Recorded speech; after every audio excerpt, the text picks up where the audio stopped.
آج ہم cross examination کا نیکسٹ جو ہے وہ لیکچر ریکارڈ کریں گے۔ پچھلے لیکچر میں ہم نے شروع کیا تھا کہ کمپلیننٹ جو ہوتا ہے اس پہ کراس ایگزامینیشن کس طرح کرنی ہے۔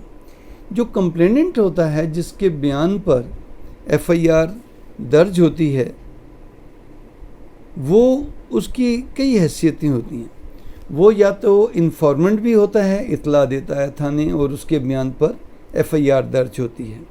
دوسرا، وہ انفارمنٹ کے ساتھ ساتھ چشمدید گواہ بھی ہو سکتا ہے، اس نے وقوع اپنی آنکھوں سے دیکھا ہے۔ تو تیسرا یہ ہے کہ وہ اس کی مرنے والے سے رشتہ داری بھی ہو سکتی ہے، یا جو زخمی ہوا ہے یا جس کے گھر میں چوری ہوئی ہیں اس کے ساتھ اس کی رشتہ داری بھی ہو سکتی ہیں۔ اور اس کے علاوہ وہ برآمدگی کا بھی گواہ ہو سکتا ہے۔ تو ایک ہی وقت میں ایک گواہ کے ایک سے زیادہ رول بھی ہو سکتے ہیں۔ بہرحال اصل ہمارا مقصد یہ ہوتا ہے کہ کمپلیننٹ نے جو بیان دیا ہے، اس نے جو 161 کا بیان دیا ہے، اگر تو وہ صرف انفارمنٹ ہیں تو اس کا 161 کا بیان، اس کی وہ ایف آئی آر میں جو اس نے لکھوایا ہے، جو درخواست دی ہے، اس کے بیان پہ جو ایف آئی آر درج ہوئی ہے وہی اس کا بیان ہے۔ تو اس کے مطابق ہی وہ اپنے ایگزامینیشن چیف لکھوائے گا کہ یہ وقوع ہوا، مجھے اطلاع ملی یا میں موقع پہ موجود تھا، میرے سامنے یہ وقوع ہوا، پھر اس کے بعد ہم تھانے گئے، میں درخواست میں نے لکھی یا میرا بیان لکھا، اور پھر اس بیان کے بعد میری ایف آئی آر درج ہوئی۔ تو یہ تمام جو اس نے بیان دیے ہیں، اس کو ہم نے جھوٹا ثابت کرنا ہے ڈیفینس سائٹ پہ۔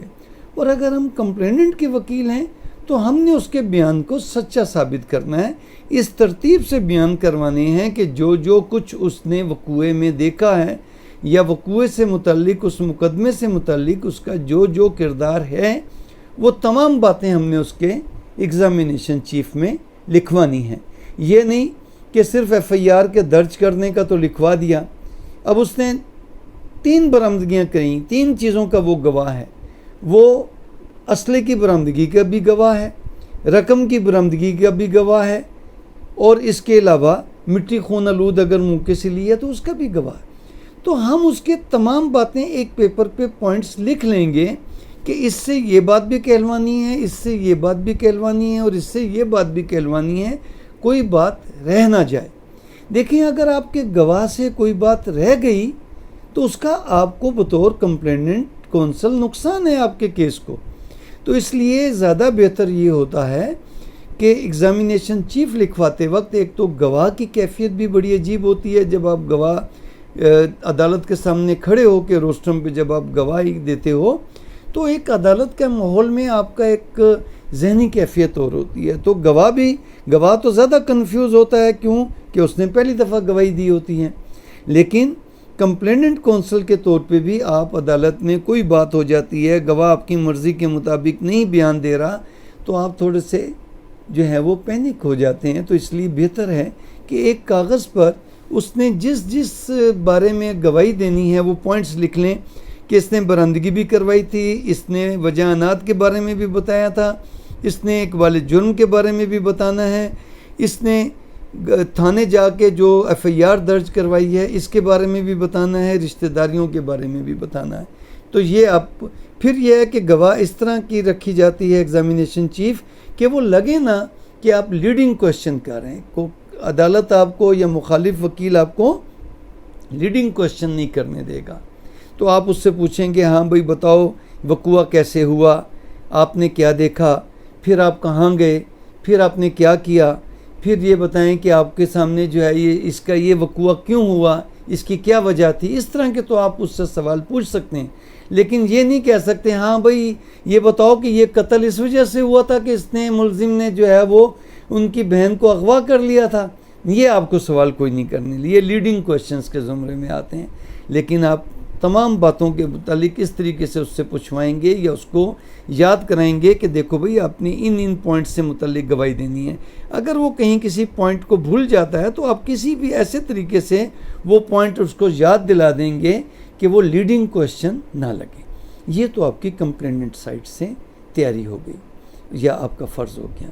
پھر آپ واچ کریں گے کہ ڈیفنس کونسل کوئی ایسا سوال نہ پوچھے کہ جو ارریلیونٹ سوال ہو، ٹھیک، یا وہ آپ کے گواہ کے ساتھ کوئی ہیوملیشن کا سوال نہ پوچھے، اس کو بے عزتی یا اس کو غصہ دلانے والا سوال نہ پوچھے. تو آپ اس کے ساتھ اگر ایسی کوئی بات ہو تو آپ عدالت کو مخاطب کر کے اعتراض کر سکتے ہیں. مخالف وکیل کو نہیں مخاطب کرنا، آپ نے جج کو مخاطب کرنا ہے کہ دیکھیں جی میرا اس سوال پہ اعتراض ہے، یہ سوال ریلیونٹ نہیں ہے، یا یہ سوال اس کی ذاتی کریکٹر اسیسینیشن کا سوال ہے، یا یہ سوال ریلیونٹ نہیں ہے، یا یہ سوال میرے گواہ کو بدنام کرنے کے لیے، اس کو تیش دلانے کے لیے کیا جا رہا ہے، تو اس لیے یہ ایسا سوال کریں جو مقدمے کے متعلق ہو. تو آپ نے گواہ انٹرفیئر نہیں، جھگڑا نہیں کرنا، اس سے آپ کا امیج خراب ہوگا اور مقدمے کو آپ کے کوئی بھی فائدہ نہیں ہوگا، بلکہ جج کے ذہن میں یہ بات آئے گی کہ آپ ایک لڑاکے وکیل ہیں جو بات بات پہ اعتراض کرتے ہیں. تو یہ تو آپ کا ہو گیا کمپلیننٹ سائڈ پہ. اب ڈیفینس سائڈ پہ آپ نے اس سے کیا پوچھنا ہے؟ جتنی باتوں کے بارے میں اس نے ایگزامینیشن چیف دیا ہے ان تمام کے بارے میں آپ نے موقع پہ یہ ڈیسائیڈ پہلے سے تو تیاری کرنی ہے آپ نے کہ میں نے، کیونکہ آپ کو بھی پتہ ہے کہ اس گواہ نے وجہانات کے بارے میں گواہی دینی ہے، اس نے جو ہے برآمدگی کے بارے میں گواہی دینی ہے، اس نے FIR درج کرانے کے بارے میں گواہی دینی ہے. وہ تو آپ نے ہر ممکن سوالات لکھ لیے، لیکن بعض اوقات موقع پہ آپ کو سوال کی ترتیب بدلنی پڑتی ہے، یا کوئی نیا سوال بنانا پڑتا ہے، یا سوال کی نوعیت بدلنی پڑتی ہے، کیونکہ ایگزامینیشن چیف میں اس نے بعض چیزیں بدل دی ہیں. تو آپ کو پھر اگر اس نے ایگزامینیشن چیف میں کوئی ایسی بات کہہ دی ہے جو آپ کے حق میں جاتی ہے تو اس پوائنٹ کو مت چھیڑیں. ایسا ہوتا ہے کہ کراس ایگزامینیشن کا بڑا اہم اصول یہ ہے کہ کون سی بات نہیں پوچھنی. اگر تو کوئی بات پوچھنی تھی اور وہ اگر فرض کرو رہ گئی، وہ اتنا نقصان نہیں دیتی، لیکن کوئی بات نہیں پوچھنی اور وہ آپ نے پوچھ لی تو وہ آپ کو بہت نقصان دیتی. میں جب چشمدید گواہ آئیں گے تو میں آپ کو وہاں پر ایک پھر مثال دوں گا کہ کس طریقے سے بعض اوقات ڈیفنس کا کونسل کوئی ایسا سوال پوچھ لیتا ہے کہ جو بات کو اس کے اپنے ہی ڈیفنس کو ڈیمیج کرتا ہے. تو ایسا سوال نہیں پوچھنا. تو آپ نے اس سے پھر یہی پوچھنا ہے کہ دیکھیں بھائی آپ تھانے گئے تھے، آپ کا بیان موقع پہ لکھا تھا، رستے میں لکھا تھا، کاغذ پینسل کہاں سے آئی تھی، آپ نے خود درخواست لکھی تھی، تفتیشی نے آپ کی جو موقع پہ آپ کو سپاہی ملا تھا اس نے آپ کا بیان لکھا تھا، آپ کو پڑھ کے تو نہیں سنایا تھا نا، اس نے درخواست لکھی اور تھانے بھیج دی. کیا پتہ وہ کہتے ہیں ہاں جی، اکثر گواہ کہتے ہیں ہاں جی. تو اب اگر وہ یہ آپ پوچھنے میں کامیاب ہو گئے تو اس کا مطلب ہے کہ اس کو پڑھ کے نہیں سنایا گیا، تو اس کی تمام FIR کی جو کریڈیبلٹی ہے وہ ڈاؤٹ فل ہو جائے گی.